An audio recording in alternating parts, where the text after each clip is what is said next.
يقولون إنه الحب يعيشك أحلى ليلتين بالحياة. الليلة الأولى إنك ما تعرف تنام من الفرح، والليلة الثانية ما تعرف تنام من الخذلان.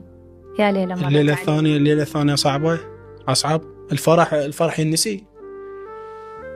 عباس الغالب يقول الفرح ساعة ورسمها مسودا على القاع، ينسي الفرح يطير ويريح.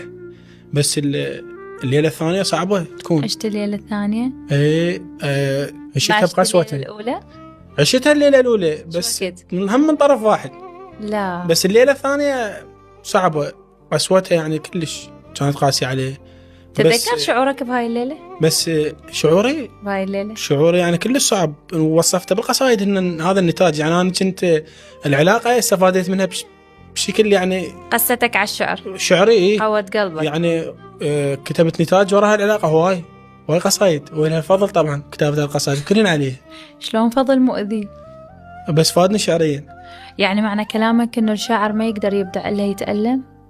يعني 90% مو الألم يعني ينضج تجربة الشاعر، يعيشه وينضجه ويقويه ويبدع. صح. الألم يعني ملازم للشاعر. زين، كونك صرت شاعر، منو كان الداعم لشعرك؟ منو كان يسمعك مباشرة؟ يعني من عائلتي أخوي عبد الله يعني كان يجيب لي قصايد، يقول لي تعال اسمع هاي وتعال اسمع جبار.